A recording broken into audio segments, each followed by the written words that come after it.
Oi pessoal, tudo bem com vocês? Bem-vindos ao Kitnet HQ. E essa semana, eu terminei de ler uma história em quadrinho que eu estava acompanhando, que é a série do Imperdoável, que estava saindo pela Devir. Foram 5 volumes, eu comecei a acompanhar agora durante esse nosso período de pandemia. Foi uma história que me cativou bastante. Eu me lembro que eu peguei acho que os 3 primeiros volumes para ler de uma vez só. E, putz, fiquei arrebatado, assim, fissurei na história. E agora acabou.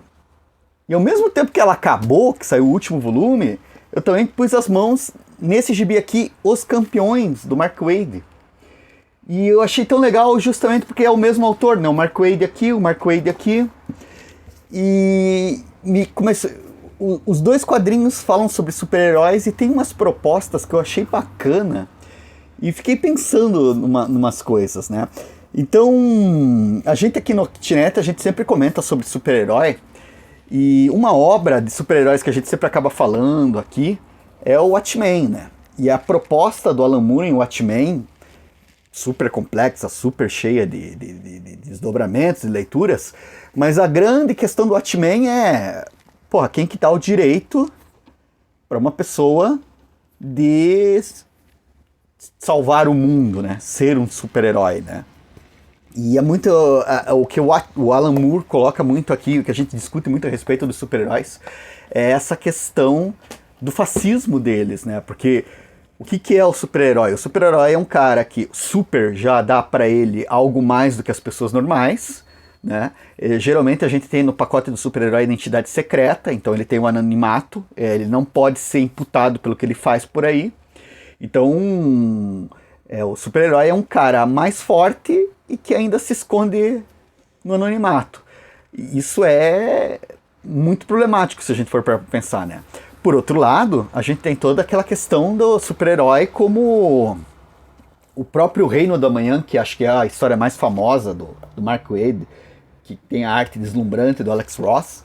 Você vai ver um Superman, né? O Superman sempre visto como aquele herói, como aquele grande símbolo de ideal. Um Superman que está amargurado, que está desiludido, porque a humanidade, a sociedade que ele protege tanto, que ele tem tanta estima, prefere o modelo mais violento, né?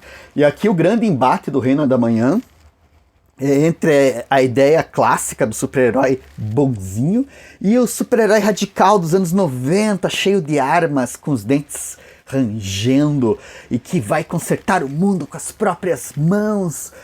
E no fim das contas a gente fica pensando se eles são tão diferentes assim um do outro, né? É uma guerra que acontece aqui, mas a gente começa a ficar na dúvida o que é, né? O próprio Mark Waid, na introdução do Imperdoável, fala que o Imperdoável meio que segue as ideias que ele tinha colocado no Reino da Manhã. Muito semelhante àquele jogo de videogame que virou quadrinhos, né? O Injustice, né?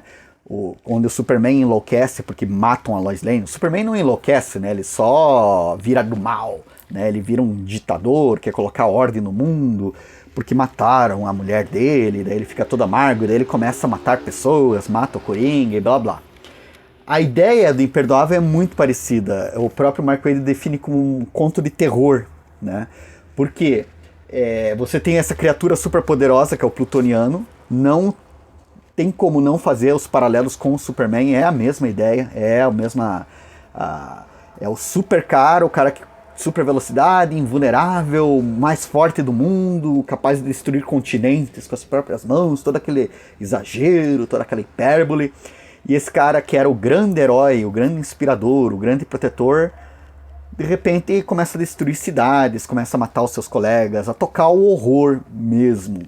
E isso é uma coisa muito interessante aqui desse gibi, porque o clima de horror, o clima de sem esperanças diante dele é muito bacana. E o Mark Waid, assim como o Reino da Manhã, né, aqui você vai ter um monte de super-heróis. O Mark Waid cria todo um universo próprio, de relações, de personagens, aí tem uma série de tramas, enfim.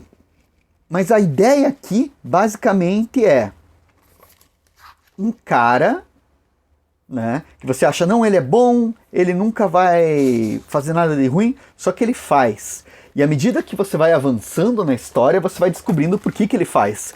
E a ideia do Mark Waid aqui, eu acho bacana a proposta dele, porque ele defende a ideia de que você não fica mal do dia para a noite por causa de algum trauma. Né? É algo que sempre teve lá, algo que foi construído com a pessoa. E isso fica muito claro ao longo dos 5 volumes. Eu acho que é uma série que é muito cansativa. Eu acho que se ele tivesse feito em 3, já dava para ele ter contado muito bem a história que ele queria contar. Eu acho ela divertida, eu gostei de acompanhar, mas tem uma hora que realmente a gente fica... Porra, sabe aquela coisa do filme que você tá assistindo e de repente você começa a olhar pro relógio assim? Porra, vamos terminar logo? Então, ainda assim, eu gosto bastante. Acho bacana. Só que fica essa ideia, né, do super-herói amargo, dessa coisa do... se você tiver poderes, o que impede você de ser ruim, de fazer ruindades, né? O próprio conceito, né? Você pode mais que os outros, isso te dá o direito de interferir na vida dos outros e tal. E daí é muito engraçado porque é tudo muito sério. Acho que essas 3 aqui, o Imperdoável, o Reino do Amanhã e o próprio Watchmen, elas têm em comum isso, esse lance do super-herói, a problematização, as falhas humanas que fazem parte do ser humano, as nossas contradições, as nossas inseguranças, né? O personagem do Plutoniano é muito interessante porque você vai depois descobrir que ele é um cara cheio de problemas, assim, emocionais, de rejeição, de não suportar rejeição, de se sentir extremamente sozinho. Vão explicar depois como que formou esse perfil psicológico nele e tal. Eu acho bem interessante. Só que daí vem os Campeões, que eu também gostei bastante, porque ele tem uma premissa completamente diferente desses outros quadrinhos que eu estava vendo aqui, e dá uma outra ideia de super-herói que eu gostei bastante, né? Nesse Campeões você vai ter esse grupo formado pela Miss Marvel, né? O Cíclope novinho, que é uma história muito louca dos X-Men, em que o Cíclope lá do passado é trazido junto com os X-Men originais por presente. Se você não sabe disso, é o suficiente para acompanhar, porque é tudo, como é X-Men, é tudo muito confuso. Né? Então você vai ter o jovem Cíclope, você vai ter o Nova, você vai ter a filha do Visão, a Vivi, e você vai ter o Show. Putz, não me lembro o primeiro nome dele. É... Amadeus Cho, o gênio oriental que se transforma no novo Hulk, também é um adolescente. E o Miles Morales, que é o nosso garoto Homem-Aranha sensacional que tá aí, né? Esse Homem-Aranha que tá conquistando um monte de admiradores no mundo, que é uma proposta muito bacana. Então você tem esse grupo aqui, e o legal é que, ao contrário dos outros, que mostram toda essa coisa do ser humano ruim, das nossas neuroses, das nossas falhas, das nossas carências, do nosso egoísmo, né, das nossas pretensões, esse aqui coloca uma proposta que eu acho muito interessante, que é relacionar o super-herói com o idealismo jovem, assim, tipo, você tem 14 anos, você tem 16 anos, você quer mudar o mundo, você vê as injustiças, você vai na maior inocência, acho que inocência é a palavra, e você quer ajudar.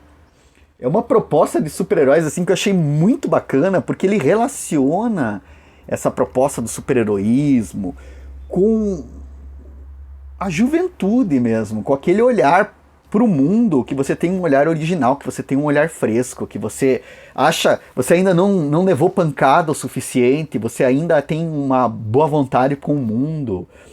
E eu acho isso muito bacana, eu achei essa proposta muito legal, essa coisa de associar a ideia de super-heroísmo com as idealizações, o romantismo, a força dos jovens, assim. É como o rock and roll na sua ideia mais primal, assim, sabe? Aquela coisa da inocência, e ao mesmo tempo eles não são tolos, né?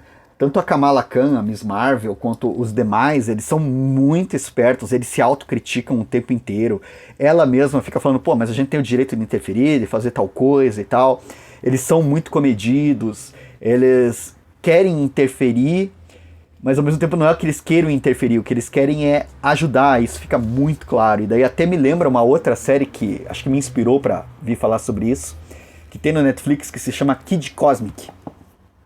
Eu achei muito legal, porque é toda sobre a ideia de super-heróis, E no fim, a grande ideia dessa série é que super-heróis não existem para combater o mal. Super-heróis existem para ajudar as pessoas. E você ajuda estendendo a mão aberta, né? Não dando um soco, né? Então, isso aqui eu acho muito legal. Acho que essa ideia mais otimista, essa coisa mais leve, sabe? Esse jeito de encarar mais suave é muito bacana. E eu gostei muito desse gibi. Acho que é uma ideia para pensar sobre os super-heróis.